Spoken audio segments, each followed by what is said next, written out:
siendo sensible a lo que hemos cantado desde el comienzo, tenemos que juntar dos pensamientos: la cruz de Cristo y nuestra presencia con el Señor. Cuando dice pase lista, allí estaré. Hay una curiosidad en el libro de San Juan, capítulo 3, donde 3 veces el Señor dice que Él sería levantado en la cruz, o que sería levantado entre cielo y tierra. San Juan, capítulo 3.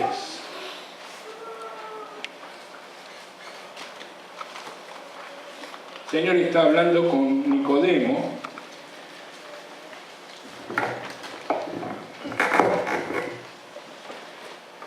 Versículo, vamos a leer 12, 3, 12 de San Juan. Si os he dicho cosas terrenales y no creéis, ¿cómo creeréis si os dijere las celestiales? Nadie subió al cielo, sino el que descendió del cielo, el Hijo del Hombre que está en el cielo. Y como Moisés levantó la serpiente en el desierto, así es necesario que el Hijo del Hombre sea levantado, para que todo aquel que en él cree no se pierda, mas tenga vida eterna. De estas 4 frases uno puede ver el periplo de la obra del Señor. Empieza con una frase breve que dice nadie subió al cielo, y habla de nuestra indignidad, de nuestra indigencia, de nuestra necesidad. Estábamos por toda la vida sujetos a servidumbre, como fue dicho también en oración. Después dice el que descendió del cielo, el Hijo del Hombre, que vino a buscar y a salvar lo que se había perdido. Habla también de la identidad del Señor para con nosotros. Fue hecho un poco menor que los ángeles para ocupar el lugar nuestro en la cruz del Calvario. Murió el justo por nosotros los injustos. Y termina con el triunfo brillante del Señor que está en el cielo. Estas 4 frases hablan de toda la obra de la redención.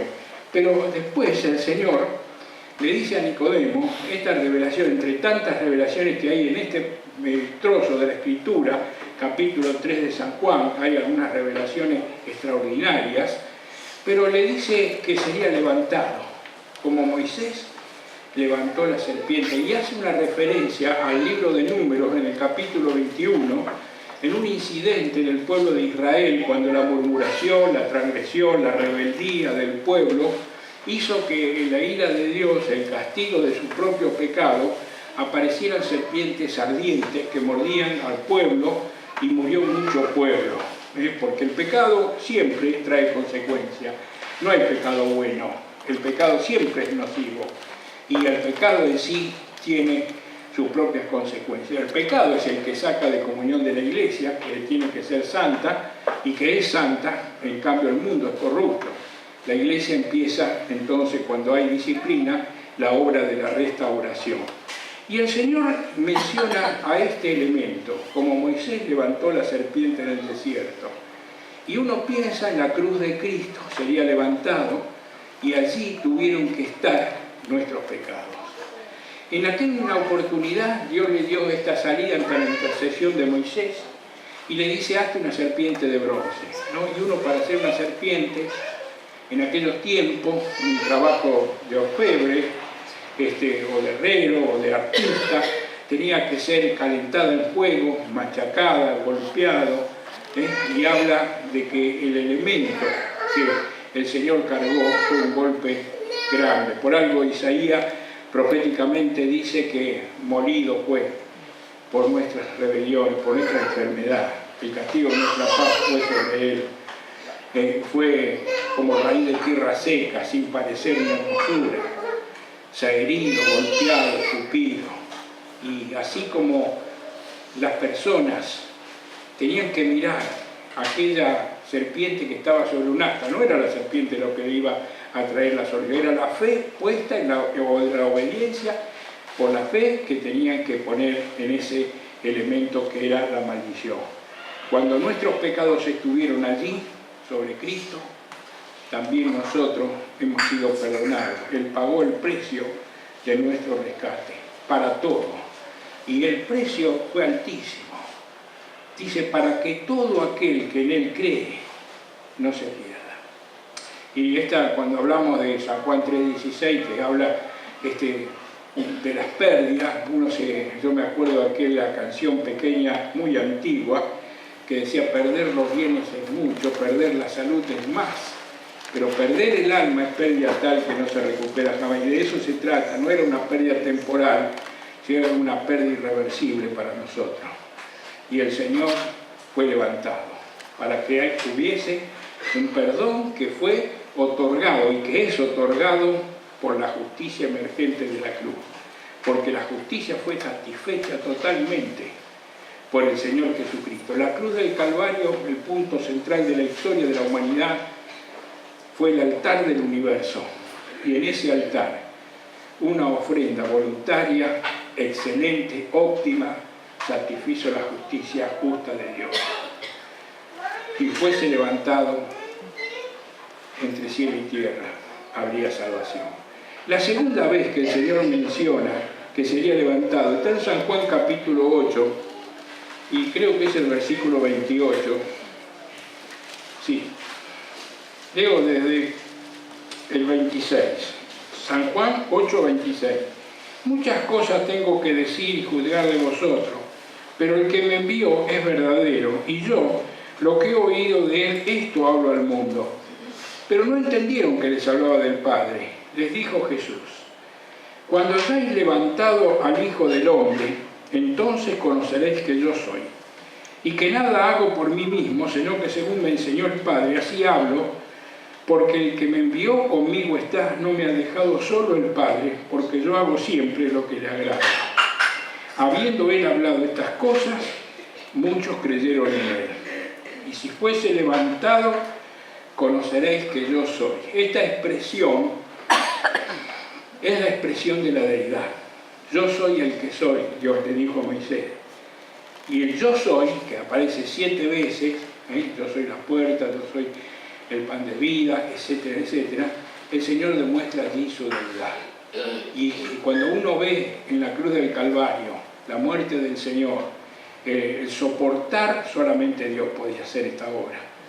No había manera humana de poder conectarlo. Dice el Salmo 84, la justicia y la verdad se encontraron, se besaron, pero el amor hizo posible esto. El amor de Dios hacia nosotros y el amor de Cristo hacia el Padre y hacia nosotros, que habiéndonos amado, nos amó hasta el fin. Y con razón, aquel hombre centurión, acostumbrado a las crucifixiones, cuando ve que el Señor con gran autoridad entrega el Espíritu, después de haber orado por los transgresores, dijo: verdaderamente este hombre era el Hijo de Dios.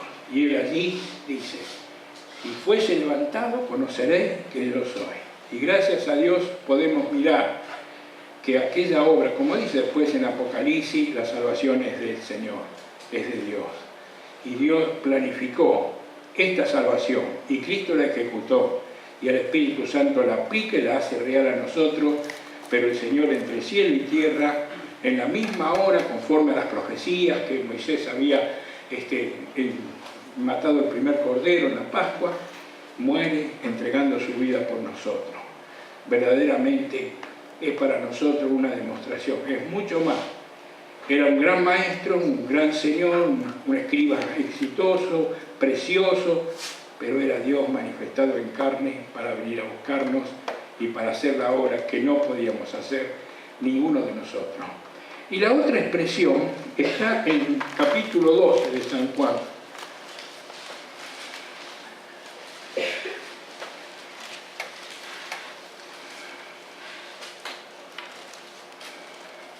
(12:28). Dice el Señor: Padre, glorifica tu nombre. Una oración del Señor entre otras. Entonces vino una voz del cielo: lo he glorificado y glorificaré otra vez. Estoy leyendo San Juan 12:28. 29. Y la multitud que estaba allí y había oído la voz decía que había sido un trueno. Otros decían: un ángel ha hablado. Respondió Jesús y dijo: no ha venido esta voz por causa mía, sino por causa de vosotros. Ahora es el juicio de este mundo. Ahora el príncipe de este mundo será echado afuera. Y yo, si fuese levantado de la tierra, a todos atraeré a mí mismo. Y decía esto dando a entender de qué muerte había de morir. Y Él, en la cruz del Calvario, hermano, pasa a ser el atractivo del universo. A todos atraeré a mí mismo. Y hemos cantado esta canción: cuando allá se pase lista, yo estaré. Y seguimos viendo las expresiones del Señor que condicen con esta realidad. Padre, quiero que donde yo estoy, estos estén conmigo, para que vean mi gloria que tuve antes que el mundo fuese. Y Él va a compartir su gloria y vamos a ver esa extraordinaria magnificencia de Cristo con Él. También el Señor dice: vendré otra vez. Y yo buscaré, los tomaré a mí mismo, para que donde yo estoy, ustedes también estén, o vosotros también estéis. Y hermanos, juntamente con la levantada en la cruz, el triunfo sobre la muerte, la eliminación del pecado, Él quitó del medio el pecado, venció a la muerte por el amor y sacó a luz la vida. Y un día nosotros estaremos con el Señor por este triunfo brillante de Cristo. Cuando Pablo relata la relación y hace una parábola de la esposa y el esposo, y dice ahí en el capítulo 5 de Efesios que el Señor había de presentarse a la iglesia a sí mismo, una iglesia gloriosa, sin mancha, sin arruga, se la va a presentar a sí mismo. A todos atraeré a sí mismo. Él es el atractivo, lo es en esta tarde. El atractivo de esta reunión es Cristo. Es el centro de nuestro pensamiento, el artífice de nuestra adoración. Por Él podemos adorar. Y saben, yo no sé si ya lo he dicho y si lo digo lo vuelvo a repetir porque lo tengo para mí muy arraigado en el corazón. Estoy convencido que el Señor establece la cena del Señor o el partimiento del pan por nosotros, para que nuestra fe no caiga, para que estemos firmes en la fe, para que nuestra fragilidad sea mantenida en esa constante, haciendo la memoria del Señor. Es un trabajo, Por eso hay poca participación en la cena del Señor. Es necesario durante la semana mirar alguna faceta del Señor. Yo les voy a decir un secreto. Me toca muchas veces hablar en la cena del Señor en diferentes partes. Mañana, día lunes, cuando a la mañana temprano haga mi devocional y abra la Biblia, mi primera oración es: Padre, muéstrame un perfil de Cristo, algo nuevo, algo atractivo, algo que deslumbre. Y cada faceta, cada perfil del Señor es sorprendente. Y uno se alienta más y más de querer encontrarse con Él. Y por eso yo digo que Él no lo hizo por Él. Hermano, Él es perfecto, tremendamente brillante. Miren, cuando en el cielo haya cielos nuevos y tierra nueva, no hay sol ni luna, ni día ni noche, porque Él es la lumbrera y es un brillo tan constante que no hace falta ni sol, ni luna, ni otro astro. Él es la luz del universo y Él es la luz del cielo. Por eso nadie puede añadir a Él. Sí vamos descubriendo alguna faceta de su grandiosidad, pero es insuperable, es único, unigénero, único en su género. Nunca va a haber otro como Él, ni lo hay, ni hace falta, porque Él es el máximo. Pero nosotros somos frágiles, débiles, olvidadizos. Y por eso el Señor dijo: haced esto en memoria de mí. Y además, hermanos, tenemos la oportunidad de volver a restaurar lo que es el privilegio más grande de cualquier ser humano: adorar al Dios verdadero, al Dios vivo y verdadero. Y por ese camino, que no tengo tiempo en esta tarde de desarrollar, Él nos abrió, dice Hebreos 10, 19, un camino nuevo y vivo. Nuevo porque antes nuestros pecados nos separaban de Dios, quitó del medio el pecado. Y vivo porque está vigente, porque Él vive y por Él llegamos al trono de la gracia. Y podemos expresar nuestra adoración y dar en el blanco. Y tener el gozo de saber que nuestra adoración es recibida por Dios, por la grandeza de Dios, y no por la fuerza nuestra. La pequeñez nuestra es suplida por su grandeza. Así que en esta tarde, hermano, que en nuestro corazón se postre a sus pies y reconozca que fue levantado entre cielo y tierra, para que todo aquel que cree no se pierda, para que comprendamos que es Dios manifestado en carne y para que sea nuestro atractivo, el atractivo del universo. Hasta la creación misma gime, esperando esta redención gloriosa, este triunfo final, esta manifestación en gloria del Señor. Cuanto más nosotros, que al Señor sea la gloria.